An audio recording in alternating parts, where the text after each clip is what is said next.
कार्यक्रम संपन्न करें। आदरणीय गौतम साहब।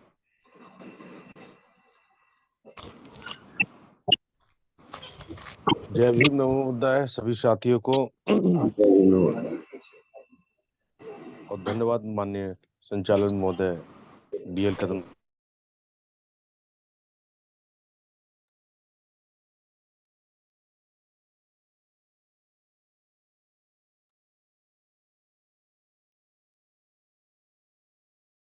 धन्यवाद माननीय संचालन महोदय बीएल कदम साहब। आज की अध्यक्षता कर रहे माननीय अभी हमारे उपस्थित नहीं हो पाए सीनियर साथी माननीय विजय बौद्ध साहब छत्तीसगढ़ से।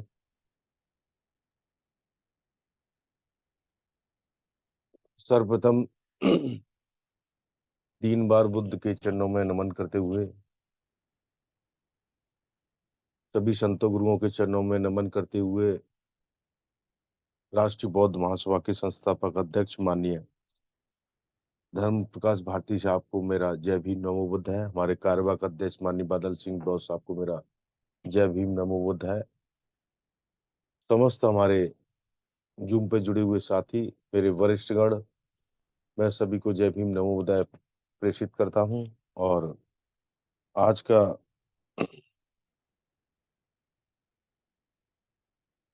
भगवान बुद्ध और उनका धम्म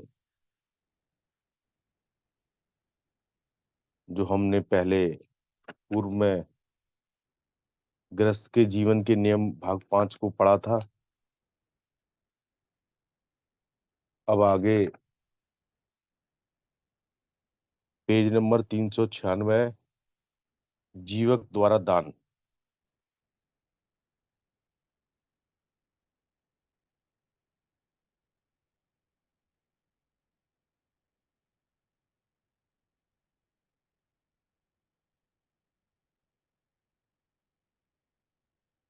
तो सभी साथियों के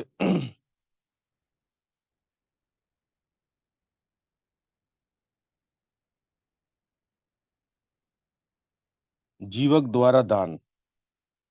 जब कभी तथागत राजगृह में विराजमान होते थे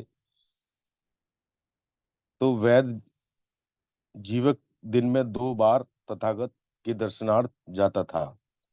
जीवक को लगा कि राजा बिंबिसार ने तथागत को जिस वेलुवन का दान किया है वह बहुत दूर है। राजगृह में अम्बवन नाम का उसका अपना एक बगीचा था जो कि उसके अपने स्थान से बहुत निकट था। उसने सोचा कि अम्बवन में समस्त सुविधाओं से परिपूर्ण विहार बनवाई जाए और यह अम्बवन तथागत को भेंट कर दिया जाए। अपने मन में यह विचार लेकर वह तथागत के पास पहुंचा और उसने प्रार्थना की कि वह उनकी मनोकामनाएं पूरी कर दे। तथागत ने मौन रहकर वैद जीवक को निवेदन स्वीकार किया। अम्मपाली द्वारा दान। उस समय तथागत नादिका में ठहरे हुए थे और स्थान परिवर्तन करना चाहते थे। उन्होंने आनंद को संबोधित किया, आनंद आओ हम वैशाली चलें। भगवान बहुत अच्छा। यह आनंद ने सहमति दी। तब भगवान भिक्षु संघ के साथ तथागत वैशाली की ओर चल पड़े। वहां वैशाली पहुंचकर वह अम्बा अम्र अम्बुवन में ठहरे। तब अम्बुपाली गणिका ने सुना कि भगवान बुद्ध वैशाली में पधारे हैं और उसी समय अम्बुवन में ठहरे हुए हैं। उसने कई राजकीय रथ जुतवाए और उसमें से एक में स्वयं बैठकर वह वैशाली में अपने उद्यान की ओर चल दी। शेष रथों में उसकी अनुचर सेविकाएं थी। जहां तक रथ जा सकता था वहां तक वह उतरकर पैदल चलकर वहां पहुंची जहां तथागत ठहरे हुए थे। वहां जाकर अभिवादन कर एक और बैठ गई। जब वह वहां बैठी तो उसे भगवान बुद्ध ने कल्याणकारी प्रवचन दिया। तब अम्मुपाली गणिका ने तथागत से प्रार्थना की, भगवान भिक्षु संघ सहित कल के लिए मेरे यहाँ भोजन का आमंत्रित स्वीकार कर अनुग्रहित करें। तथागत ने उसके निमंत्रण को मौन रहकर स्वीकार किया। तब आम्रपाली ने देखा कि तथागत ने उसका निमंत्रण स्वीकार कर लिया है, तो वह अपने स्थान से उठी और अभिवादन करके वहां से चल दी। अब वैशाली की लिच्छवियों ने सुना कि भगवान बुद्ध वैशाली में आए और आम्रपाली के उद्यान में ठहरे हैं। वे भी भगवान बुद्ध को अपने यहाँ भोजन के लिए आमंत्रित करना चाहते थे। उन्होंने भी बहुत सी राजकीय रथ जुतवाए और उन पर बैठकर वे वैशाली चल पड़े। मार्ग उन्हें आम्रपाली मिली और आम्रपाली लिच्छवियों के साथ रथ पहिए से पहिया और धुरी से धुरी टकराती हुई पास से गुजरी। लिच्छवी ने पूछा, आम्रपाली क्या बात है जो आज तू हमसे रथ टकराते हुई जा रही है? स्वामियों, तथागत ने भिक्षु संघ सहित कल के लिए मेरा भोजन का आमंत्रण स्वीकार कर लिया है। अम्पाली, हमसे 1 लाख ले लें, यह कल का भोजन हमें कराने दें। स्वामियों, यदि आप उपनगरों सहित समस्त वैशाली भी मुझे दें, तब भी मैं कल का भोजन कराने का यह अवसर अपने हाथ से नहीं जाने दूंगी। लिच्छवी हाथ मलते रह गए और वे बोले, इस अम्बुवन की लड़की ने हमें हरा दिया। अम्बुपाली से हम पीछे रह गए और वह अम्बुवन की ओर बढ़ते गए, यह जानकर कि वे अक्सर खो चुके थे। लिच्छवियों ने सोचा कि तथागत के पास आसाम में चला जाए कि शायद वे पुनर्विचार करते हुए हमारे निमंत्रण को प्राथमिकता देते हुए स्वीकार कर लें। अंत में अम्बुपाली के उद्यान में पहुंचे। जब भगवान बुद्ध ने लिच्छवियों को दूर से आते देखा तो उन्होंने भिक्षुओं को संबोधित करते हुए कहा कि जिन भिक्षुओं ने कभी देवताओं को न देखा हो, वे लिच्छवियों के इस समूह को देखें। वे इस लिच्छवी मंडली को देखें। वे इस लिच्छवी मंडली की तुलना करें, जो दिव्य लोक के देवताओं के समान है। जहां तक वे रथों से जा सकते थे, वहां तक रथों से जाकर लिच्छवी उतर पड़े और तब तक तथागत विराजमान थे वहां पैदल पहुंचे और अभिवादन करके एक और बैठ गए। तब उन्होंने तथागत से प्रार्थना की, भगवान भिक्षु संघ सहित कल के लिए हमारा भोजन का निमंत्रण स्वीकार करें। लिच्छवियों, कल के भोजन के लिए मैंने अम्मपाली को वचन दे दिया है, उन्होंने उत्तर दिया। तब लिच्छवियों ने जान लिया कि वे असफल रह गए हैं। उन्होंने तथागत को धन्यवाद दिया और उनके वचनों को अनुमोदित किया। वे अपने स्थान से उठे और तथागत की वंदना की। तदुपरांत वे तथागत की प्रतीक्षा कर वहां से विदा हुए। रात बीत जाने पर अम्पाली ने अपने निवास स्थान पर मीठे चावल पकवान बनवाए और जाकर तथागत से निवेदन किया, भगवान भोजन का समय हो गया है और भोजन तैयार है। तथागत ने चीवर पहना और चीवर ले भिक्षु संघ सहित अम्मुपाली के निवास स्थान पर पधारे। वहां पहुंचकर वो अपने लिए तैयार किए गए आसन पर विराजमान हुए। तब अम्रपाली ने बुद्ध तथा भिक्षु संघ को मधुर मीठे चावल तथा स्वादिष्ट पकवान परोसे। वह तब तक वहीं खड़ी रही जब तक उन सभी ने भोजन करके और अधिक लेना अस्वीकार नहीं कर दिया। भोजन के पश्चात तब तथागत ने अपने पात्र और हाथ धो लिए तो अम्पाली एक नीचा आसन लेकर बैठ गई। तब उसने तथागत से इस प्रकार निवेदन किया, भगवान, मैं अपना उद्यान आपको एवं भिक्षु संघ को अर्पित करती हूँ। तथागत ने मौन रहकर स्वीकार किया। तब भगवान बुद्ध ने दानानुमोदन करते हुए प्रवचन दिया। इसके बाद तथागत आसन से उठे और अम्पाली से विदा ली। विशाखा की दानशीलता। विशाखा सात्विक सावस्ती की एक बहुत धनवान महिला थी। उसके अनेक पुत्र पौत्र थे। जब तथागत सावथी में विहार कर रहे थे तो विशाला विशा विशाखा वहां पहुंची जहां तथागत ठहरे हुए थे और अगले अगले दिन के लिए भोजन का आमंत्रण दिया, जिसे तथागत ने स्वीकार कर लिया। उस रात और दूसरे दिन सुबह भारी वर्षा हुई। भिक्षुओं ने अपने चीवरों को सूखा रखने के लिए उतार दिया और सारी रात वर्षा अपने नग्न शरीर पर पड़ने दी। जब दूसरे दिन तथागत भोजन समाप्त कर चुके तो विशाखा एक नीचा आसन लेकर तथागत के निकट ही बैठ गई और विनम्र पूर्वक बोली, भगवान, मैं आपसे 8 वर चाहती हूँ। तथागत ने उत्तर दिया, विशाखा, तथागत बिना जाने कोई वर नहीं देते। विशाखा ने फिर निवेदन किया, भगवान, जो वर मैं मांगने जा रही हूँ वे उचित और आपत्ति रहित है। तथागत से वर मांगने की अनुमति मिल जाने पर विशाखा यूं बोली, भगवान, मैं चाहती हूँ कि जीवन में प्रत्येक वर्षा काल में मैं भिक्षु संघ को चीवर का दान कर सकूं, बाहर से आने वाले तथा बाहर जाने वाले भिक्षुओं को भोजन दान कर सकूं, रोगियों को भोजन दे सकूं, रोगियों की सेवा शुश्रूषा करने वाले को भोजन दे सकूं, रोगियों को दवा दे सकूं, खीर भात दान कर सकूं और भिक्षुओं के लिए नहाने के वस्त्र का दान कर सकूं। हे विशाखा, इन 8 वरों को मांगने का तेरा क्या प्रयोजन है?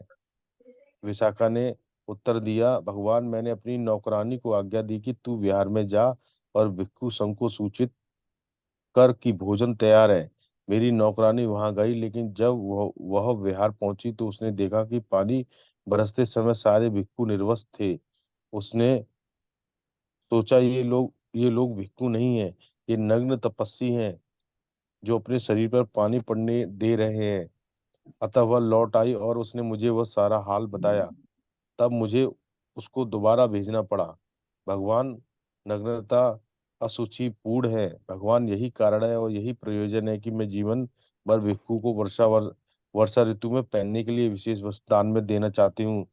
मेरी दूसरी इच्छा का कारण यह है कि बाहर से आने वाले भिक्षु सीधे रास्ते से अपरिचित होते हैं। वे ऐसे स्थान नहीं जानते जहां भोजन मिल सके। वे मार्ग में चलते हुए भोजन खोजते हुए थक जाते हैं और भगवान, यही कारण है और यही प्रयोजन है कि मैं जीवन भर आगंतुक भिक्षुओं को भिक्षा देना चाहती हूँ। मेरी तीसरी मांग इसलिए है कि ये एक बाहर जाने वाला भिक्षु यदि भिक्षाटन के लिए जाए तो वह शेष भिक्षुओं से पीछे छूट जा सकता है, अथवा जहां वह पहुंचना चाहता है वहां बहुत विलंब से पहुंचेगा और वह वहां से थकाया रवाना होगा। चौ, चौथे, यदि एक बीमार भिक्षु को ठीक इलाज न मिले तो उसका रोग बढ़ सकता है और वह मर भी सकता है। पांचवा, जो भिक्षु रोगी की सेवा में लगा हो उसे अपने लिए भिक्षाटन का समय ही नहीं मिल सकता। छठे, यदि रोगी भिक्षु को ठीक औषधि न मिले तो रोग बढ़ सकता है और वह मर भी सकता है। सातवें, भगवान, मैंने सुना है कि तथागत से क्षीर पायस खीर की प्रशंसा की, क्योंकि इससे बुद्धि को स्फूर्ति मिलती है और भूख प्यास दूर हो जाती है। स्वस्थ आदमी के लिए यह पूरा भोजन है और रोगी के लिए एक प्रकार की दवा है। इसलिए मैं अपने जीवन भर भिक्षु संघ को खीर का दान देना चाहती हूँ। भगवान, अंत में मेरा कहना है कि भिक्षुनियां अचिरेवती नदी में नग्न होकर स्नान करने की आदी हैं, जहाँ गड़काएं भी नहाती हैं। भगवान, वे गड़काएं यह कहकर भिक्षुनियों का मजाक उड़ाते हैं कि इस तरुण अवस्था में ब्रह्मचर्य का पालन करने से तुम्हें क्या लाभ है? जब बूढ़ी हो जाओ तब ब्रह्मचर्य का पालन कर लेना, इससे तुम्हारे दोनों हाथों में लड्डू रहेंगे। भगवान, स्त्री के लिए नग्नता बहुत बुरी है, घृणित है, घिनौनी है। विशाखा ने सविनय कहा, भगवान, ये परिस्थितियां हैं और यही प्रायोजन है। तब तथागत ने प्रश्न किया, विशाखे, लेकिन किस लाभ का ध्यान रखकर तू ये वर मांग? विशाखा ने उत्तर दिया, भगवान, विभिन्न स्थानों में वर्षावास करके भिक्षु तथागत के दर्शनार्थ सावस्थी आएंगे और तथागत के पास आकर वे पूछेंगे, भगवान, अमुक और अमुक भिक्षु का शरीरांत हो गया है, अब उसकी क्या गति है? तब भगवान जैसे जिसकी गति होगी वो बताएंगे। यदि अमुक ने सोतापन्न मार्ग फल प्राप्त किया है, अमुक ने निर्वाण पद प्राप्त किया है अथवा अर्हत हो गया है, तो वह वैसा ही बताएगा। और तब मैं उन भिक्षुओं के पास जाकर पूछूंगी, क्या इस भिक्षु ने कभी सावस्ती में निवास किया है? यदि वे कहेंगे कि हाँ, तो मैं इस परिणाम पर पहुंचूंगी कि अवश्य उस भिक्षु ने वर्षावास के लिए चीवर प्राप्त किया होगा, या आगंतुक भिक्षुओं का आहार प्राप्त किया होगा, या जाने वाले भिक्षु का आहार प्राप्त किया होगा, या रोगी का भोजन प्राप्त किया होगा, या रोगी शुश्रूषक का भोजन प्राप्त किया होगा, अथवा रोगी के लिए रखी औषधि प्राप्त की होगी, अथवा नित्य मिलने वाली खीर प्राप्त की होगी। तब मेरे मन में प्रसन्नता पैदा होगी। प्रसन्नता से आनंद उपजेगा, और आनंदित होने से सारा शरीर में शांति को प्राप्त करेगा। प्रसन्नता से इस प्रकार शांत होने पर मुझे संतोष की आनंददायी अनुभूति होगी, और उस सुख की अनुभूति में मुझे हृदय की शांति प्राप्त होगी। और यह एक प्रकार से मेरे श्रद्धा, बल आदि तथा 7 संबोधि अंगों की प्राप्ति होगी। भगवान, मैंने अपने लिए यही पुण्य लाभ सोचकर इस 8 वरों की मांग की। तब तथागत ने कहा, विशाखे, यह ठीक है, यह ठीक है। तूने यह लाभ सोचकर तथागत से ये 8 वर मांगे। जो दान के पात्र हैं उन्हें दान दिया जाता है। वह अच्छी भूमि में बीज डालने के समान है, जिससे बहुलता में फल प्राप्त होता है। लेकिन जो राग द्वेष के विषयभूत है, उनको दिया गया दान खराब भूमि में बीज डालने के समान है। इस प्रकार दान इस प्रकार दान ग्रहण करने वाले के राग द्वेष मानव पुण्य की वृद्धि में बाधक हो जाते हैं। तत्पश्चात तथागत ने शब्दों में पुण्यानुमोदन किया। जीवन में शील संपन्न तथागत की उपासका प्रसन्न चित्त से लोभ रहित होकर जो भी कुछ दान देता है, उसका वह दिव्य दान दुख के नाश का तथा दिव्य सुख की प्राप्ति का कारण होता है। एक आनंददायी जीवन प्राप्त करके वह मल तथा अपवित्र से दूर रहकर धम्म पथ पर अग्रसर होती है।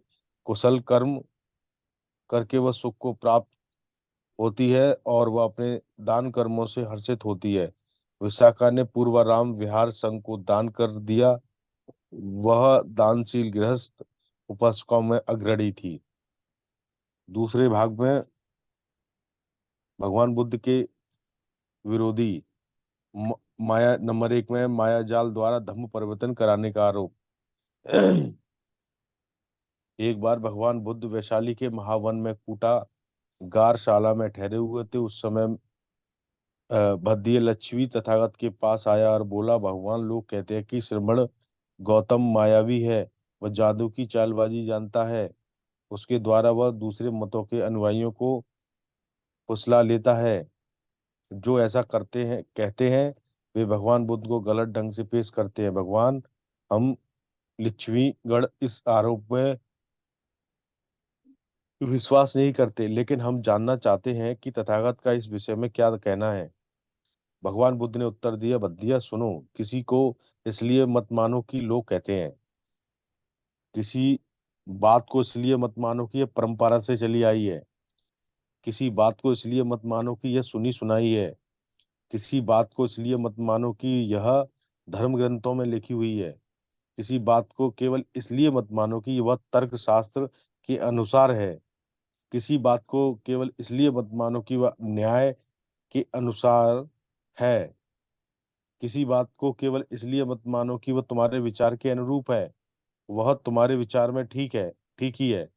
किसी बात को केवल इसलिए मत मानो कि वह तुम्हारे अनुकूल दृष्टि की है, तथा किसी बात को केवल इसलिए भी मत मानो कि वह ऐसी आदरणीय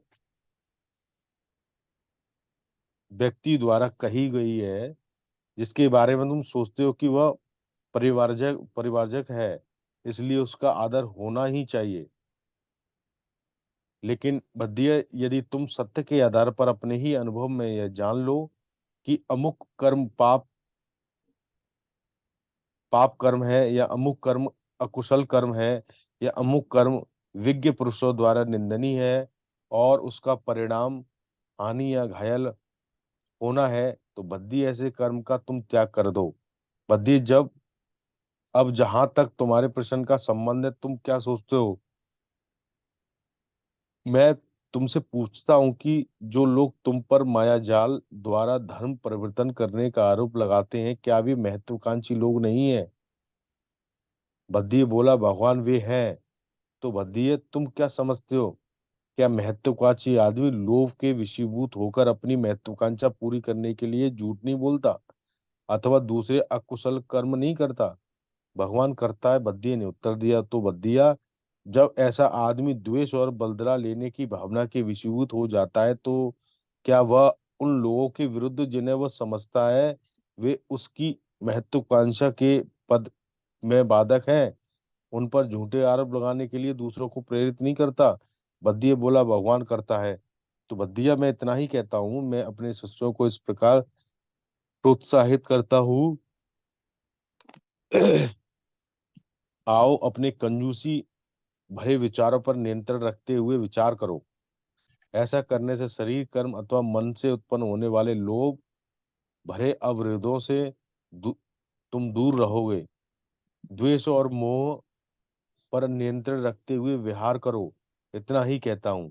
इसलिए बद्या, जो श्रमण ब्राह्मण मुझ पर यह झूठा आरोप लगाते हैं, श्रमण गौतम एक जादूगर व जादू टोना जानता है और उसने दूसरे मतों के अनुयायियों को फुसला लेता है।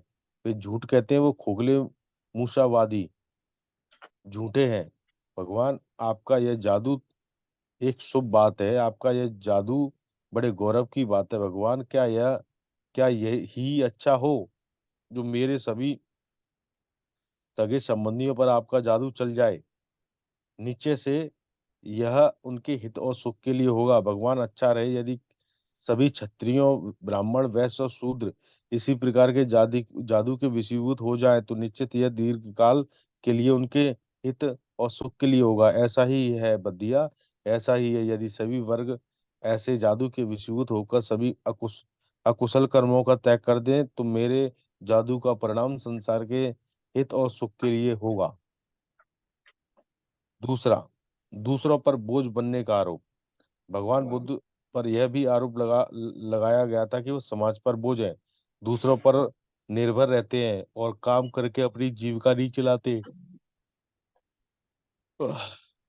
आरोप और भगवान अ, आरोप और भगवान बुद्ध का उत्तर यहाँ दिया जा रहा है।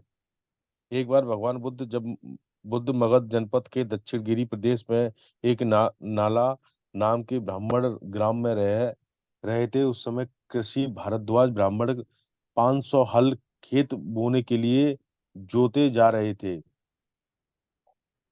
पूर्वाहन पूर्वाहन समय तथागत चीवर पहन तथा पात्र पात्र हाथ में ले वहां पहुंचे जहां ब्राह्मण अपना काम कराने में लगा हुआ था और उस समय भोजन लाया गया था। वहां पहुंचकर तथागत एक और खड़े हो गए। भिक्षा के निमित्त तथागत को वहां खड़ा देखकर ब्राह्मण बोला, श्रमण, मैं खाने से पहले हल जोतता हूँ, बीज बोता हूँ, तुम्हें भी जोतना चाहिए, बोना चाहिए और तब खाना चाहिए। ब्राह्मण, मैं भी खाने से पहले हल जोतता हूँ, बीज बोता हूँ। मैं ना ही मैं ना कहीं श्रमण गौतम का जुआ देखता हूँ, ना हल देखता हूँ, ना हल की फाल देखता हूँ, ना बैलों को हाँकने की पैना देखता हूँ और ना बैलों की जोड़ी ही देखता हूँ। तब भी आपका कहना है कि आप जोत बो कर खाते ही हैं। आप कृषक होने का दावा करते हैं किंतु हम आपके पास कृषि का एक भी साधन नहीं देखते। हमें अपनी कृषि के संबंध में समझाए कि आप कैसे कृषक हैं, कृषि करते हैं। हम उसके बारे में सुनना चाहते हैं। मेरे पास श्रद्धा का बीज है, तपस्या रूपी वर्षा है, प्रज्ञा रूपी जोत है और हल है पाप विरुता का दंड। विचार रूपी रस्सी है स्मृति, चित्त की जागरूकता रूपी हल की फाल और पैना है। तथागत ने उत्तर दिया, वचन और कर्म में संयत रहता हूँ तथागत, तथा भोजन की उचित मात्रा का ध्यान रखता हूँ, ज्ञान रखता हूँ। मैं अपनी खेती को बेकार घास खरपतवार से मुक्त रखता हूँ और आनंद की फसल काट लेने तक प्रयत्नशील रहने वाला हूँ।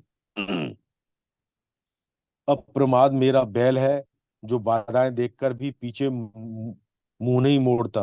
वो मुझे सीधा शांति धाम तक ले जाता है। उस शांति स्रोत तक जहाँ दुख का लवलेश भी नहीं है। इस प्रकार मैं अमृत की खेती करता हूँ।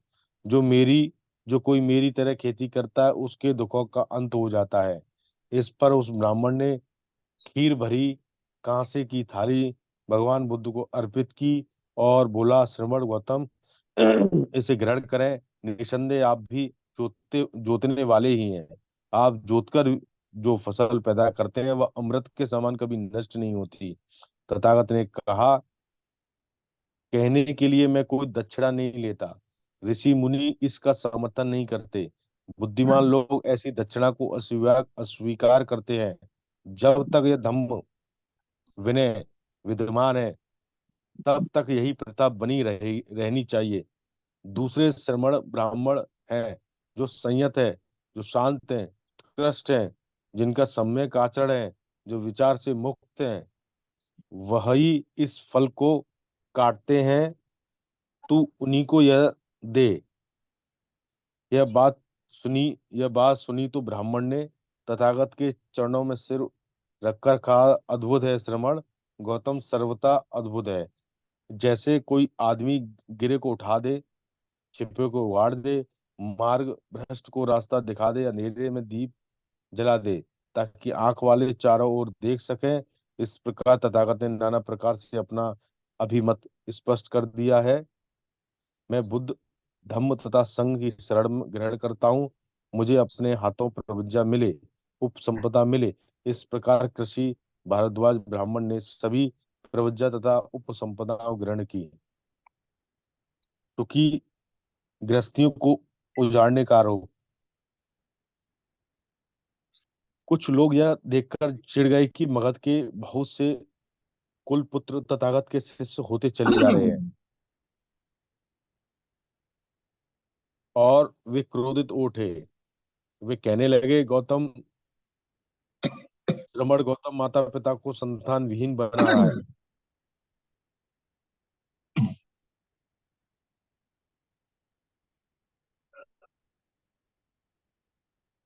उपेन सरकार, आप अपना माइक अनम्यूट कर ले सर।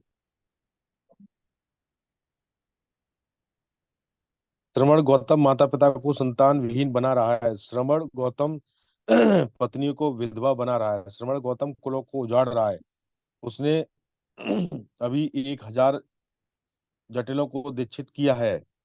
उ- उसने सज्जन के अनुयायी 250 परिवारों को दीक्षित किया है। मगध के ये बहुत से कुल पुत्र श्रमण गौतम की अधीनता में पवित्र जीवन व्यतीत कर रहे हैं। अब आगे क्या होने वाला है यह कोई नहीं कह सकता। और लोग जब भिक्षुओं को देखते हैं तो यह कहकर उनकी निंदा करते हैं, महाश्रमण मगधों के राजगृह आया है। वह संजन के सभी अनुयायियों को अपने साथ लिए फिरता है। अब पता नहीं किसकी बारी है जो उसके साथ हो लेगा। भिक्षुओं ने यह आरोप सुना तो तथागत को जाकर बताया। तथागत ने उत्तर दिया, भिक्षुओं, यह शोर शराबा बहुत दिन नहीं चलेगा। यह सप्ताह भर ही रहेगा, उसके बाद अपने आप शांत हो जाएगा। और भिक्षु यदि वे तुम्हारी निंदा करें तो तुम्हें उत्तर देना चाहिए कि यथार्थ में जो महावीर है, जो तथागत है, सधम्म द्वारा ही महान शास्त्रा तथागत मार्ग प्रदर्शन करते हैं। प्रज्ञावान के विरुद्ध कौन बुड़बुड़ाएगा। सधम्म के मार्ग पर ले जाने वाले प्रज्ञावान से कैसी शिकायत। मेरे धम्म में जबरदस्ती के लिए स्थान नहीं है। आदमी गृह त्याग करने के लिए स्वतंत्र है। आदमी घर में ही बने रहने के लिए भी स्वतंत्र है। जब भिक्षुओं ने तथागत के आदेशानुसार आलोचकों का उत्तर दिया तो लोग समझ गए, शाक्य पुत्र श्रमण गौतम लोगों को धम्म के रास्ते ले जाते हैं, अधम्म के रास्ते नहीं। उन्होंने तथागत की निंदा करना बंद कर दिया। तैर्थियों द्वारा हत्या का झूठा आरोप। अन्य संप्रदायों के साधुओं को ऐसा लगने लगा कि श्रमण गौतम के कारण ही लोग उनका आदर सत्कार नहीं करते। इतना ही नहीं, वे उनके अस्तित्व में होने को भी नहीं जानते। हमें देखना है कि किस प्रकार किसी के साथ मिलकर षड्यंत्र द्वारा हम जनता में उनकी छवि को धूमिल कर सकते हैं। तैथियों जैन साधुओं ने विचार किया, शायद सुंदरी की सहायता से हम ऐसा कर पाने में सफल हो जाएं। वे सुंदरी के पास गए और बोले, बहन, तुम बहुत ही सुंदर और आकर्षित हो। यदि तुम श्रमण गौतम के बारे में कुछ बदनामी फैला दो तो हो सकता है लोग उसका विश्वास कर लें और श्रमण गौतम का प्रभाव घट जाए। सुंदरी प्रतिदिन शाम को हाथों में फूलों की मालाएं, कपूर तथा नाना नाना प्रकार की मधुर सुगंधियां लेकर जेतवन की ओर उस समय जाने लगी जब लोग जेतवन से लौट रहे होते थे। यदि कोई उससे पूछता, सुंदरी कहाँ जा रही हो, वह उत्तर देती, मैं श्रवण गौतम के पास उसकी कंद कुटी में रहने जा रही हूँ। और तैथियों के किसी उद्यान में रात विहार कर वह प्रातःकाल होने पर उधर से लौट करती थी। यदि कोई उससे पूछता कि तू रात भर कहाँ रही, तो वो उत्तर देती, मैंने श्रवण गौतम के पास रात बिताई। कुछ दिनों के बाद तैथियों ने हत्याओं को धन देकर बुलाया, हत्यारों को, और उन्हें कहा, सुंदरी की हत्या कर दो, उसकी लाश को श्रवण गौतम की कंद कुटी के पास कूड़े की ढेरी पर फेंक दो। हत्यारों ने ऐसा ही किया। तब उन तैथियों ने सरकारी अधिकारियों तक यह सूचना पहुंचाई कि प्रतिदिन सुंदरी प्रतिदिन जेतवन आया आया जाया करती थी, तब वह दिखाई नहीं दे रही। फिर सरकारी अधिकारियों को साथ लेकर उन्होंने सुंदरी की लाश को कूड़े के ढेर पर से खोज निकाला। तब तैथियों ने तथागत के श्रावकों पर आरोप लगाया, उन्होंने अपनी सासा की लज्जा ढकी रहने के लिए सुंदरी को मार डाला। लेकिन हत्यारे सुंदरी की हत्या से प्राप्त धन के बंटवारे को लेकर एक शराब की दुकान पर आपस में झगड़ पड़े। अधिकारियों ने तुरंत उन्हें पकड़ लिया और उन हत्यारों ने अपना अपराध स्वीकार कर लिया। उन तैतियों को भी फंसाया जिनके उन उकसाने पर उन्होंने वो अपराध किया था। इस प्रकार तैतियों का रहा सहा प्रभाव भी जाता रहा। तैथियों द्वारा अनैतिकता का झूठा आरोप। सूर्योदय के साथ ही जिन प्रकार से जुगनू अस्त हो जाते हैं, वैसे ही दुर्दशा तैथियों की हुई। लोगों ने उनका आदर सत्कार करना और दान देना बंद कर दिया। वे चौरास्तों पर खड़े होकर भाषण देने लगे, यदि श्रमण गौतम पूर्ण ज्ञानी है, बुद्ध है, तो हम भी हैं। यदि श्रमण गौतम अ, को दान देने से तुम पुण्य लाभ प्राप्त करते हो, तो हमें दान देने से भी तुम्हें पुण्य लाभ होगा। इसलिए हमें भी भेंट भेंट पूजा दो। किंतु लोगों ने इसकी ओर ध्यान नहीं दिया। तब उन्होंने गुप्त रूप से एक षड्यंत्र रचने पर विचार किया कि किसी प्रकार श्रमण गौतम के चरित्र के बारे में झूठी अफवाहें फैलाकर संघ की बदनामी कराई जाए। उस समय सावस्ती में चिज्जा नाम की एक ब्राह्मणी परिवारिका रहती थी।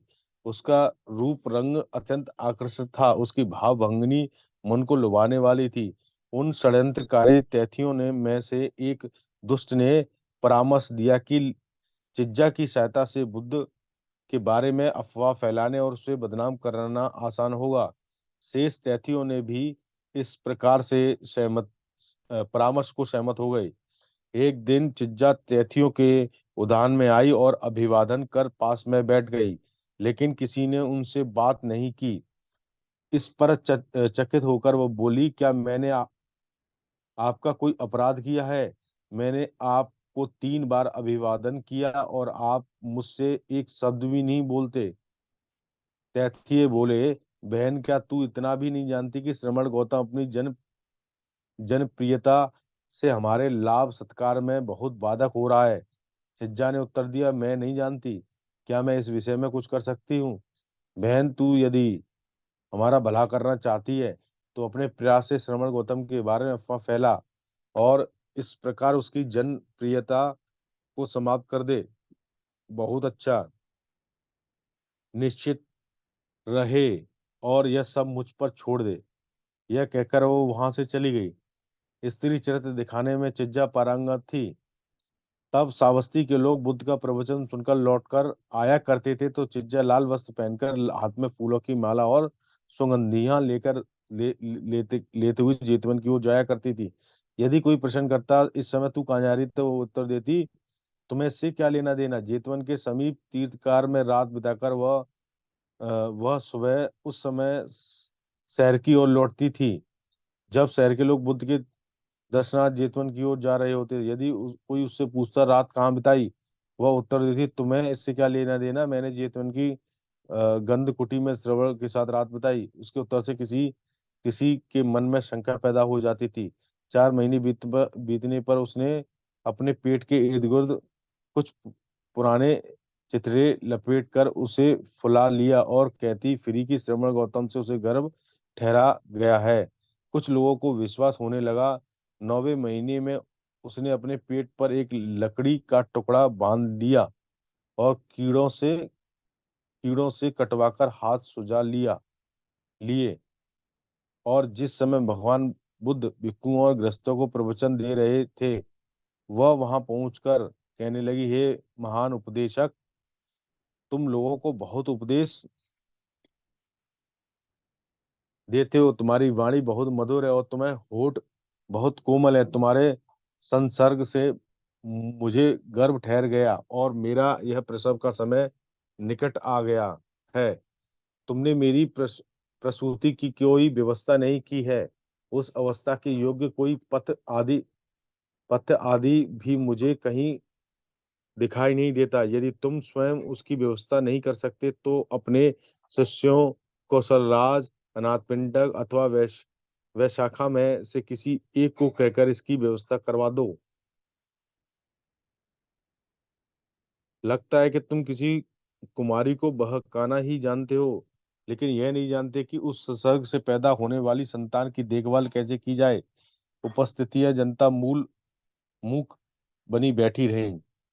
भगवान बुद्ध ने अपना प्रवचन बीच में रोककर कुछ बहुत संयम और गंभीरता से उत्तर दिया, बहन, तूने जो भी कुछ कहा है वह सत्य अथवा झूठ है, इसका ज्ञान केवल हम दोनों को है। चिज्जा जोर से खांसते हुए बोली, हाँ हाँ शास्ता, इस बात का ज्ञान हम दोनों को ही है, हो सकता है। उसके खांसने से रस्सी की वह गांठ जिससे वह लकड़ी पेट पर बांधी बांधी गई थी ढीली पड़ गई और वह लकड़ी खिसक कर उसके पांव पर आ गई। चिज्जा कहीं की भी न रही। लोगों ने उसे डंडे और पत्थरों से मार कर वहां से भगा दिया। देवदत्त एक देवदत्त एक फुफेरा भाई अथवा शत्रु। देवदत्त भगवान बुद्ध का फुफेरा भाई था, लेकिन आरंभ से ही भगवान बुद्ध से ईर्ष्या थी। वह उनसे अत्यधिक घृणा करता था।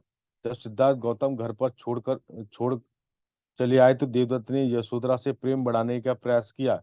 एक बार रात्रि में जब यशोधरा सोने जा रही थी तो वह चुपके से भिक्षु के भेष में यशोधरा के शयन नागार में पहुंच गया। यशोधरा ने पूछा, श्रमण, तू क्या चाहता है? क्या तू मेरे लिए मेरे स्वामी के पास से कोई संदेश लेकर आया है? तुम्हारा पति वह तो तुम्हारी रत्ती भर भी चिंता नहीं करता। वह तुम्हारे खुशियों से भरे संसार को निर्दय पूर्वक और दुष्टता के साथ छोड़कर चला गया है।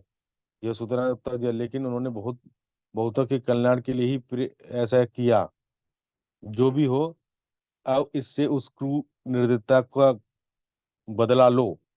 श्रमण, जबान बंद कर, तेरी वाणी और विचार दूषित है। यशोधरा ने फटकारते हुए कहा, यशोधरा, क्या तूने मुझे पहचाना नहीं? मैं देवदत्त हूँ और तुमसे प्रेम करता हूँ। देवदत्त, मैं तुझे झूठा और दुष्ट समझती थी।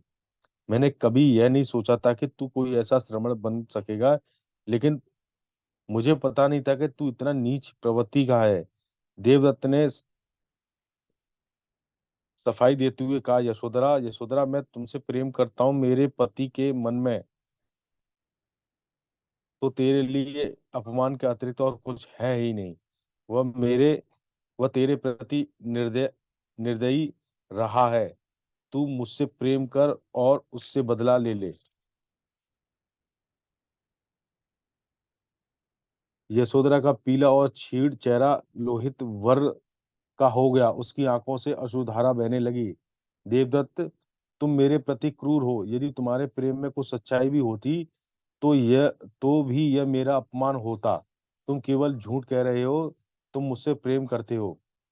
जब मैं तरुण और सुंदरी थी तब तो तुमने मेरी ओर कभी देखा तक नहीं।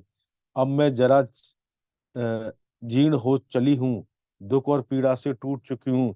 तुम रात के समय अपने कपटपूर्ण और पापमय प्रेम की घोषणा करने आए हो। तुम एक गिरे हुए और कायर आदमी हो। और वह जोर से चिल्लाई, देवदत्त यहाँ से बाहर निकल जा। देवदत्त वहां से चला गया। देवदत्त भगवान बुद्ध से बहुत क्रुद्ध था, क्योंकि उन्होंने संघ में उसे प्रमुख पद न देकर सारिपुत्र मोगलायन को प्रमुख बना दिया था। देवदत्त ने 3 बार तथागत की हत्या का प्रयास किया, लेकिन इस काम में वह एक बार भी सफल नहीं हुआ। एक बार भगवान बुद्ध गृद्धकूट पर्वत के नीचे छाया में ऊपर नीचे टहल रहे थे। देवदत्त ऊपर चढ़ा और जाकर एक बड़ा भारी पत्थर नीचे लुढ़का दिया, ताकि तथागत का प्राणांत हो जाए। लेकिन वह पत्थर जाकर एक दूसरी चट्टान पर गिरा और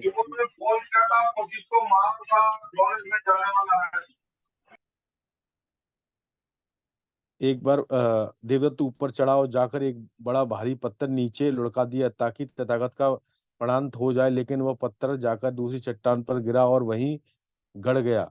उसकी एक छोटी सी टुकड़ी आकर तथागत के पांव में लगी, जिससे रक्त बहने लगा। उसने भगवान बुद्ध की जान लेने का दूसरी बार भी प्रयास किया। देवदत्त इस बार राजकुमार अज्ञातशत्रु के पास गया और बोला, मुझे वो आदमी दो। और अज्ञातशत्रु ने अपने आदमियों को आज्ञा दी, आदरणीय देवदत्त, तुम्हें जो भी कहे वही करो। तब देवदत्त ने एक आदमी को आज्ञा दी, मित्र जाओ, श्रवण गौतम अमुक स्थान पर है, जाकर उनकी हत्या कर दो। वह आदमी वहां जाकर लौट आया और बोला, मैं तथागत के प्राण नहीं ले सकता। उसने तथागत की हत्या का तीसरा प्रयास भी किया। उस समय राजगृह में नीलागिरी नाम का एक बड़ा भयानक नर हत्यारा हाथी रहता था। देवव्रत राजगृह पहुंचा और वहां हाथियों के अस्तबल में जाकर उसने हाथियों को देखभाल करने वाले को कहा, मित्र मैं राजा का संबंधी हूँ। मैं जिस आदमी को चाहूं उसे नीचे नीचे के पद से पदोन्नत कर उच्च पद पर बैठा सकता हूँ, और उसके राशन अथवा वेतन में वृद्धि करवा सकता हूँ। इसलिए मित्रों, जब श्रवण गौतम इस रथ मार्ग पर पहुंचे तो तुम नीलागिरी को खुला छोड़कर उसे सड़क पर जाने देना। देवदत्त ने भगवान बुद्ध की हत्या करने के लिए धनुष बाण धारियों को भी रख लिया। उसने मदमस्त हाथी को उस सड़क पर छुड़वा दिया और जिधर से भगवान बुद्ध आ रहे थे, लेकिन वह असफल रहा। जब लोगों को उसके इन दुष्ट प्रयासों की जानकारी हुई तो जनता ने उसको दान देना बंद कर दिया, और राजा अज्ञातशत्रु ने भी उनसे मिलना जुलना बंद कर दिया। अब जीवित रहने के लिए उसने घर घर से भीख मांगनी पड़ती थी। अजातशत्रु से देवदत्त को बहुत सहायता प्राप्त होती थी, जिसे वह सुरक्षित नहीं रख पाया। नालागिरी की घटना के बाद देवदत्त का रहा सा प्रभाव भी समाप्त हो गया। अपने दुष्कर्मों से देवदत्त मगध में बहुत बदनाम हो गया।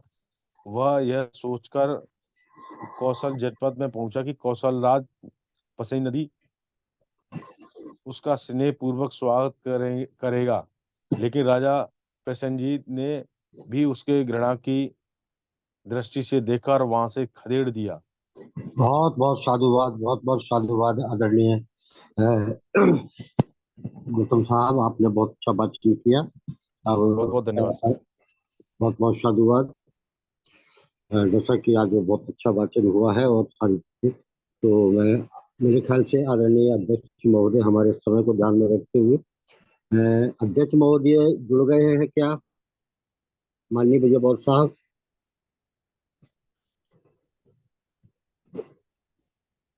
आदरणीय विजय बौद्ध साहब, आदरणीय अध्यक्ष महोदय जुड़े हैं क्या?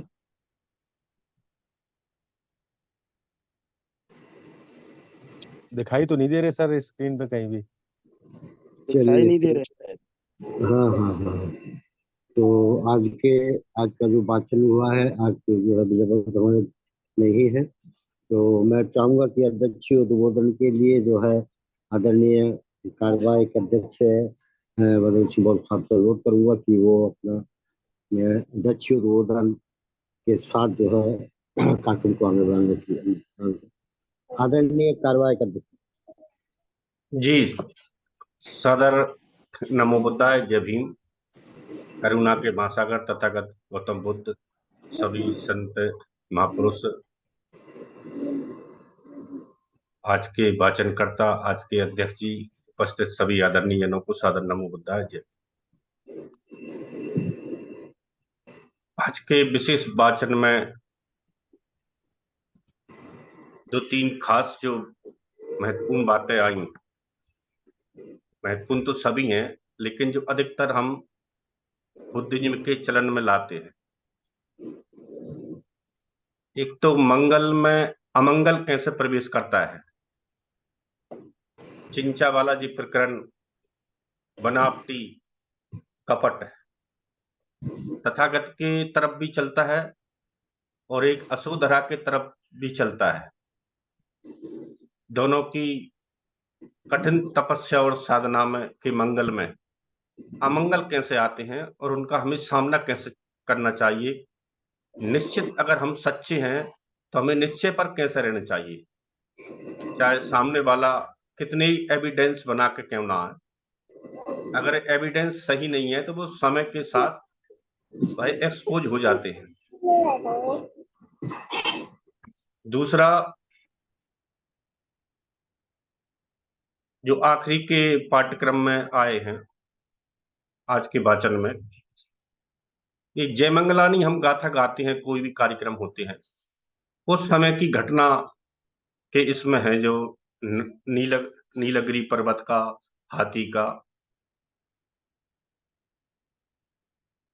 किस प्रकार से आखिरी वक्त तक अमंगल पीछा नहीं छोड़ता है। अगर आप सच्चे हैं, दृढ़ निश्चयी हैं, अपने कार्य के प्रति कटिबद्ध हैं, तो आपका अमंगल कुछ नहीं कर सकता।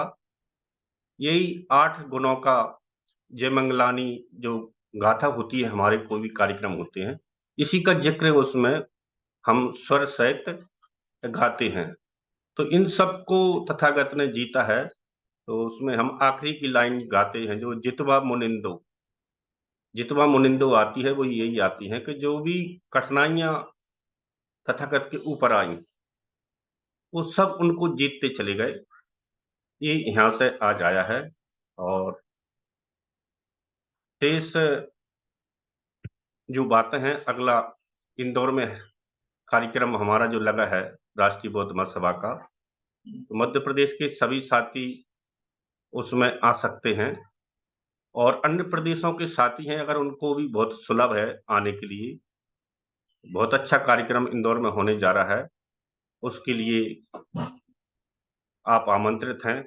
और मैं 5 मिनट का समय मेरी तरफ से बाबूजी राजा राम आनंद साहब को देना चाहता हूं कि 5 मिनट में वो हम सबको आशीर्वाद दें। मैं यहाँ से आपसे बदल लेता हूँ। नमो बुद्धाय जय।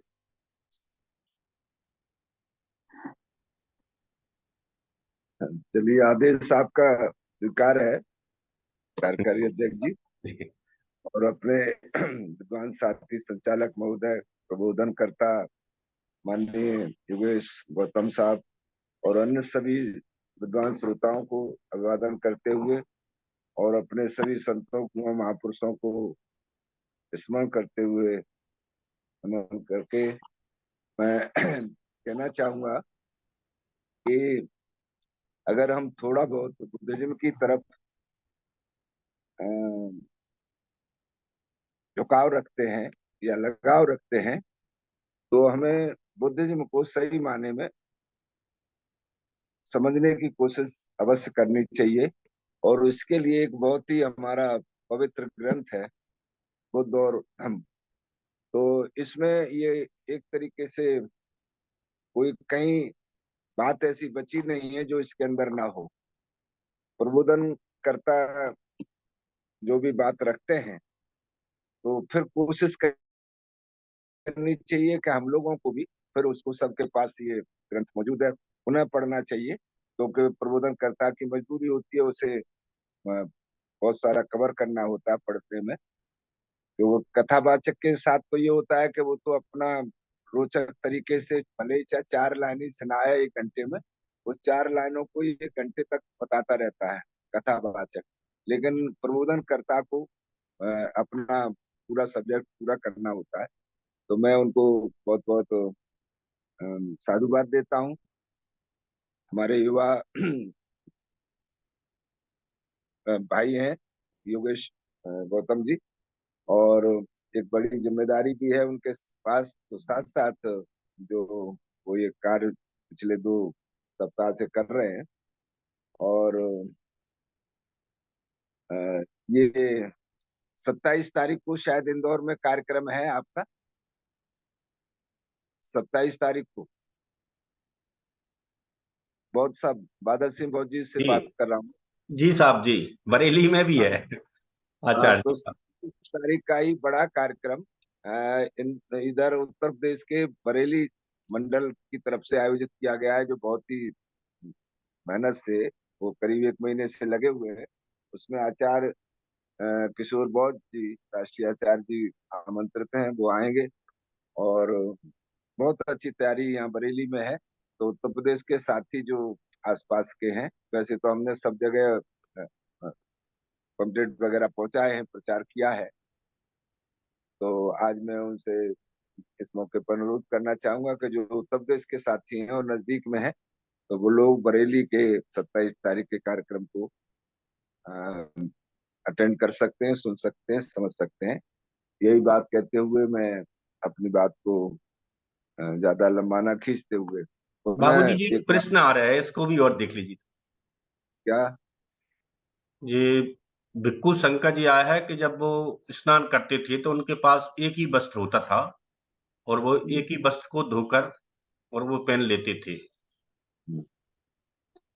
अच्छा अच्छा, जी, तो क्या है क्वेश्चन इनका? ये यह कि यह सही है कि पूज्य भिक्खु भीग जाने पर पूरे वस्त्र उतार कर सुखाते थे, वो भी तथागत के सामने। क्या कोई सभ्य आदमी ऐसा कर सकता है? अच्छा अच्छा, नहीं वैसे क्योंकि ये बात हमारे पवित्र धम्म ग्रंथ में है, तो हमको उस पर शंका नहीं करनी चाहिए। लेकिन सुखाने का मतलब ये नहीं है कि उनको वस्त्रों को एक तरफ फेंक दिया और नंगे खड़े हो गए। वस्त्र पहने पहने भी सूख जाते हैं, पहने पहने भी चीवर सूख जाता है, सूख सकता है। अगर किसी को डाउट है तो वो करके देख सकता है इस काम। कि कपड़े जब सूख भीग जाते हैं तो वो पहने पहने भी सूख जाते हैं। और इसीलिए विशाखा ने इस बात को बहुत अ, गंभीरता से सोच करके और निर्णय लिया कि एक ही चीवर होने के कारण हमारे जो पूज्य भिक्षुगण हैं, उनको ये संकट झेलना पड़ता है। तो वर्षावास के टाइम में उनको अगर चीवर दान की परंपरा चले, और आज हम लोग गौरवान्वित हैं कि वर्षावास के दिनों बहुत सारा चीवर दान होता है। हर जगह जहां जहां बौद्ध विहार हैं, कई कई चीवर भिक्षुओं के पास आते हैं। सब लोग अपने इस पवित्र काम के लिए, अच्छे काम के लिए बढ़ चढ़ करके आगे आते हैं। तो ज्यादा डाउट करने से कोई फायदा नहीं है, क्योंकि डाउट तो डाउट होता है, वो कभी खत्म नहीं हो सकता। तो उसको मान सकते हैं कि अगर एक ही चीवर था उस वक्त भिक्षु के पास, तो भिक्षु पहने पहने भी सुखा सकता था उसको। यही मेरा मत है। बाकी तो मैं ज्यादा इसमें विद्वान नहीं हूँ, और कहीं कोई बात होगी तो मैं भी प्रयास करूंगा इसकी पूरी बात जानकारी करने की। धन्यवाद।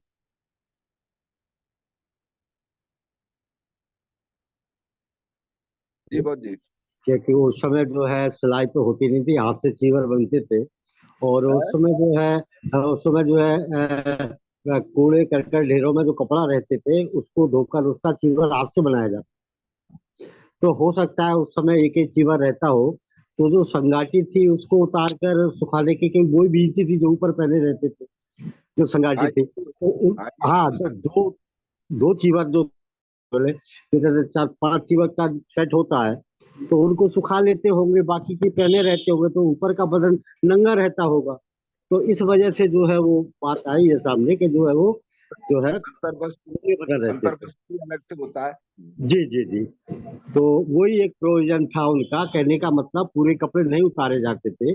जो उनका जो उनका जो संगाटी होती थी बिछाने वाली, ओढ़ने वाली, उसको वो सुखाने डालते थे। तो अंतर्वस्त्र तो पहने ही रहते थे, तो वो एक बात अलग है। नहीं तो बहुत बहुत साधुवाद।